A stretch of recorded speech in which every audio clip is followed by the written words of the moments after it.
If you've ever been to one of these celebrations in the past, you'll know that there's normally loads of testimonies that take place throughout them. But obviously we've been closed for a little while, so we don't actually have a current crop of residents about to finish bursting to come up here and tell their stories.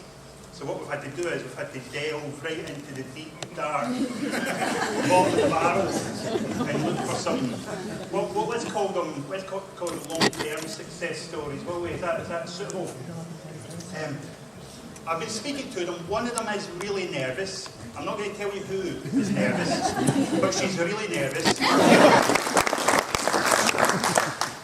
So we've got a couple of people here, and we're just going to ask some different questions based on sort of different aspects of the Horizon Life journey through and out the other end and where life is now. We thought we'd start off by asking a little bit about the original history and vision of Horizon Life. So, you know, whenever you start looking at history, you automatically have to go to the oldest person in the group. So, appreciate that. So, Mark, you've been here since the very beginning. For anyone who doesn't know, can you maybe just talk a wee bit about the vision, the original vision, how it came about and how you came to be involved? Well, I'm Mark Morell. I live at Kenilworth Farm. It's our farm. Bit of history there. My great-great-grandparents were the cook and the horseman at Kenilworth Farm for the Strother family. The Strother family owned quite a lot of the land between Killinghull and Pateley Bridge. A family of 4 girls and 2 boys. 2 boys were sadly killed, one in a car accident, one in the war. So that left 4 girls. But in those days, the cook tended to bring up the children of the family. And that relationship with my great-grandmother was pivotal to my dad eventually getting the opportunity as a tenant farmer to buy Kenilworth Farm. They were offered more money for the place, but because of what his grandmother meant to them, he had the opportunity to be there. So him being a very godly man instilled in me, I'm sorry I get emotional when I talk about my dad, but anyway, he instilled in me the stewardship of the land. And when I got into it, he died when I was 28, 29. We had a young family, 2 young kids at that time, working 7 days a week, 12-hour days on a dairy farm. I got myself in a very dark place, and as a couple, we know there's a big God. We prayed a very small prayer to a big God about the future of the farm, and we, in a naive way, probably offered him to do something good on the farm, not thinking that eventually we'd end up with 16 extra addicts living outside of my door, but God has a sense of humour. But after that prayer, things started to move forward. We started to hear about the outreach in Leeds and the success that they were having with the individuals going to rehab and meeting Jesus and changing their lives around. And for the ones, when they've been through rehabilitation, through 12, 18 months of that, for the ones that didn't want to go into ministry, into the school of ministry, into working in churches or becoming pastors, there was an element of something missing for guys who just wanted to work and have a purpose to get up and that engaged with me. I'd all my life struggled to have people that would work for you, graft. It's hard graft, it's dirty, and you get covered in goodness knows what. That's the reality, and I always struggled to find that. It relied very heavily on my 4 kids, but the best person we've ever had to work with was a guy that came when Horizon started to work, and he just wanted to work, provide for his family, and that's the ethos that engaged us in that. Through many, many, many people's generosity, people giving their time, their skills, the centre was built, and that's where we are. That's how it started. Thank you.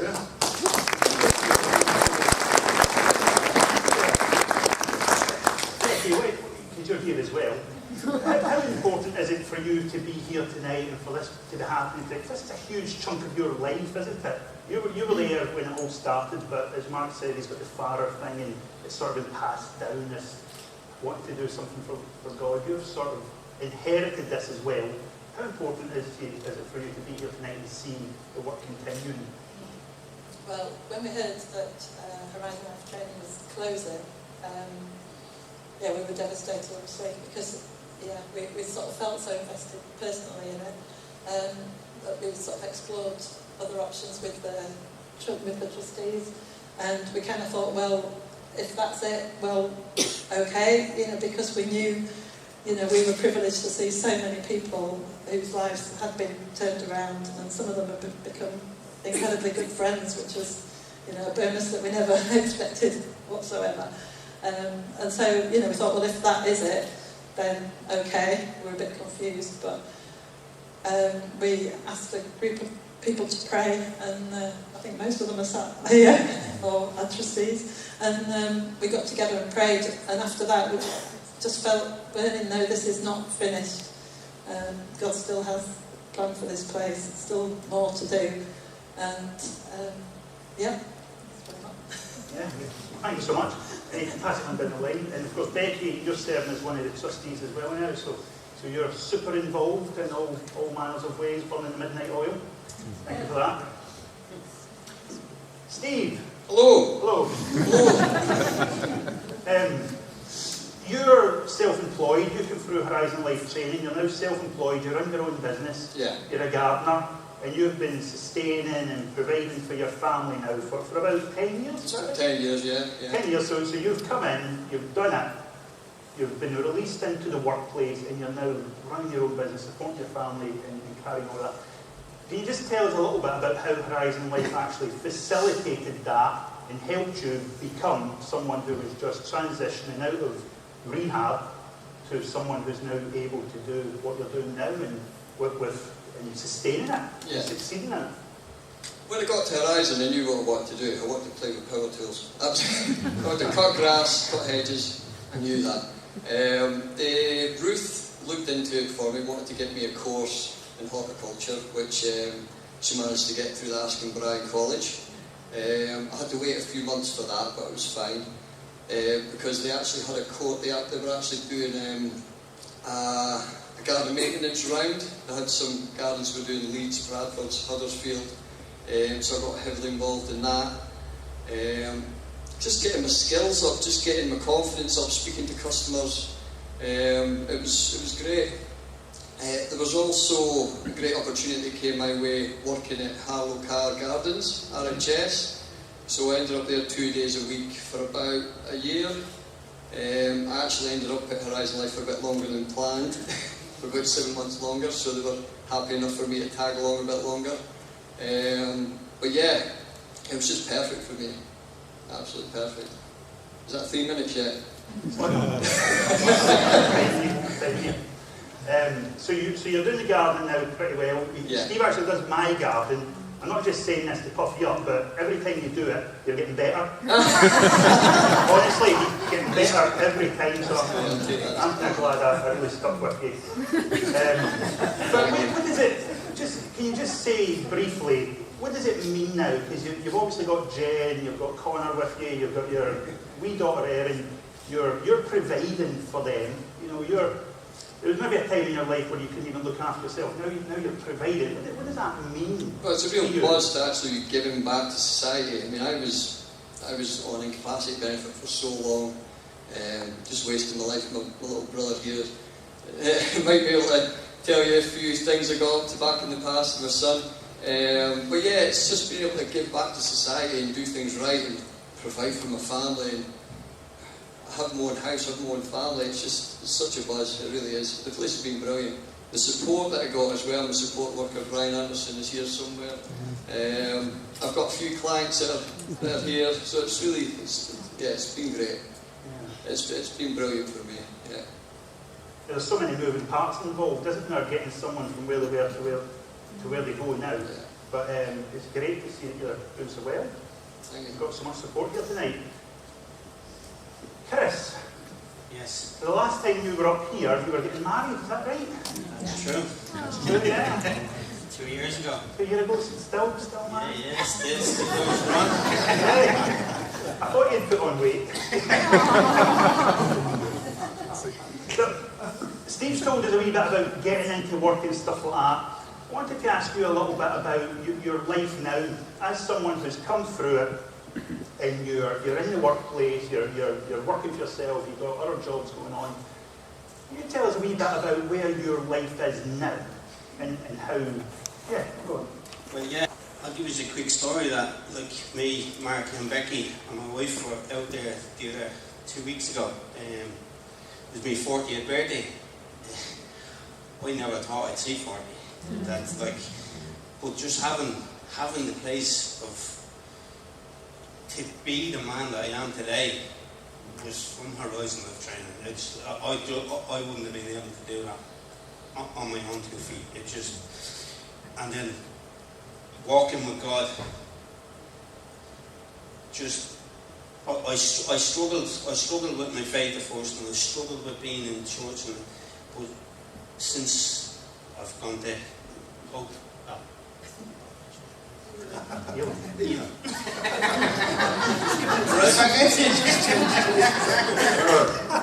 Should we be switching churches again?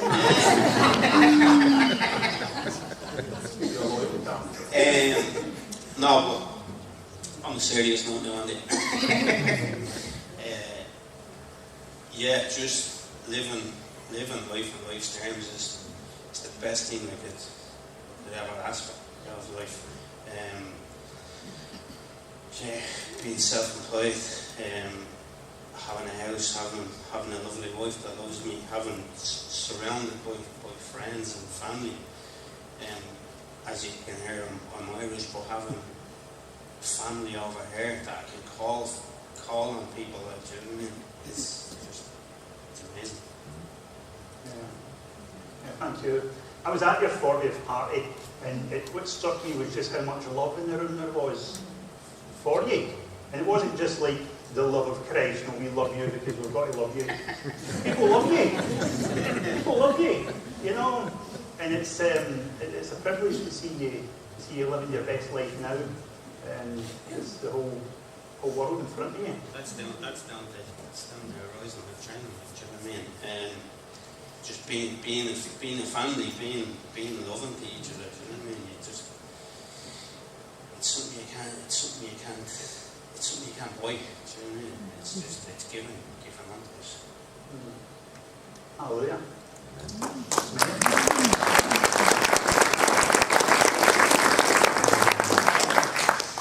So you get something sarcastic to say about me? No, not at all. Gordon's for the west coast of Scotland, so you don't be too cheeky. You were the very first resident to come down here. That's correct, isn't it? And you've kind of been like the classic success story in a way, because you've come through it. You've also started your own business. You married a pastor's daughter in the town, got yourself in a good church. You've stuck there, and you've been blessed, and you've prospered, and you've got your young family, and now you're also back with Horizon Life, looking to be involved again in the future in an important way. Can you just tell us a little bit about, in light of your story and where it's brought you, how important is it to you that Horizon Life continues its work in Killinghall and Harrogate and goes on to be what it's meant to be?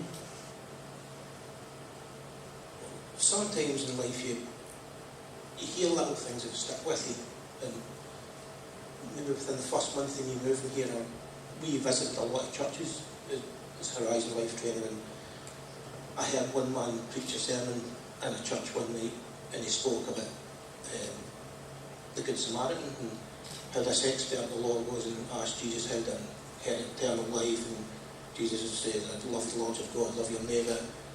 And he says, "Well, who is my neighbour then?" Try to justify himself, and Jesus goes on and tells him this story about, when he gets to the conclusion here, the Good Samaritans passed this guy who's been robbed in the street, he's bleeding, and not only did they stop and give him the time of day, but he bandaged his wounds, and he put him on his horse or donkey, whatever it was, and took him to an inn and stayed with him for the night, and got up the next morning and goes down and gives the innkeeper 2 silver coins, then tells him, when I return, I'll give you what's due you for looking after this guy. And, you know, he took care of that guy's needs until that guy was able to take care of himself. And there's a responsibility on us as Christians to help and reach out and support people on their journey in life. And it's hard to overstate how, when I went into rehab in 2011, I'd been 15 years a heroin addict. I walked in, and when I say I had no money, I don't mean I was skint. I mean I had no money, like no money at all. Some of us know that's how you lived. I had 2 carrier bags with clothes in it, that was it. And then when I left a year later, I had extra clothes. I'd been clean and sober for 12 months. I had the love of God inside me, and I was rebirthed and I was born again, but I had no life experience of how to deal with responsibility. So I came here, and it's a pivotal time in a man's recovery, that stepping into that environment of rehab, because it's the longer you're away from it, you realise how, in the right way, how much a manufactured environment it is to keep people safe. And the rehab I was in, the only television you were allowed was the 6 o'clock news. You went to what we called chapel, getting a church service 6 days a week, Monday to Saturday, in rehab. You went to church on a Sunday morning, you went on a Sunday night, sometimes you went to Port Glasgow on a Friday night, so you were doing church like 9 times a week. And then you were in a classroom with Bibles open and the Spirit of God was moving. And so when I left that environment, I was saved and I wanted to live the expression of a Christian life. I didn't know how to communicate with society. I had no experience on paper that I could go to people and apply for a job. I had big gaps in my CV history. Horizon provided a place for me to reach out in loads of different aspects in life. So I had a young son back in Scotland, so I could reinstate myself back in his life. And I went to college and retrained as a bricklayer, and I learnt how to drive and all sorts of different things going on in my life. But that gave me a stable point where I could keep retracting back to it. And when I went to Scotland every 3 weeks to see my son, I knew when I was coming back that I could put my lights would go on and there was food in the cupboard, and it took away the stresses of having to deal with all that at one time. Because you don't know, I can't remember legally paying a bill before I left rehab, and I left rehab at 32-year-old. When you're living like that all those years, you're in your own subculture. All you know is drug addicts, all you do is drug addiction. You've only got one ambition, one focus, you have to score, every day, recurring door, do the same thing. You need to learn how to relive, but it's a lot to do in one go. So a place like Horizon for me, was pivotal in my recovery journey, and it allowed me to, set goals and achieve them, which I was full of zeal. I wanted life, and I wanted, you don't think about it until people talk about it, and then you think back and you think, wow, and then you get used to it, and then you get a wee bit ungrateful, and it's a facet that I believe is missing in recovery. I believe it's missing that, I think it was just maybe Mark that said, I didn't want to go to the ministry. No, I didn't want to go. I didn't feel called because I was living by God at that point. And the rehab I was in told me to my face, you're not an upfront man, Gordon. You're not a man that's going to take the stage. You go, get a job, get a career, and provide for your family. It broke me when I heard the place was closing, because it's important. If you invest in a place like this, you're investing into generations, I believe. My whole family line is fully divorced. My mum's divorced, my brother's divorced, even my grandparents were, their parents, my great-grandparents went through a divorce, and it was unheard of. But when Jesus set me free, I made a stand, and I'm breaking this here. So from now on, we're going to live by God, and we're going to love God, and we're going to walk that way. And Horizon facilitated me, that. That's about more than 3 minutes, sorry.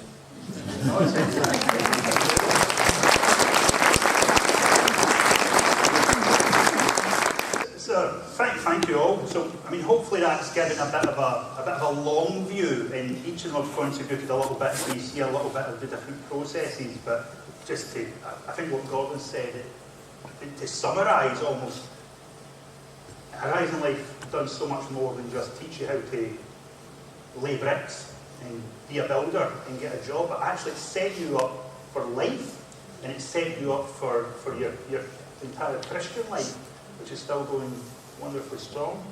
So, excellent. Thank you very much, guys. You are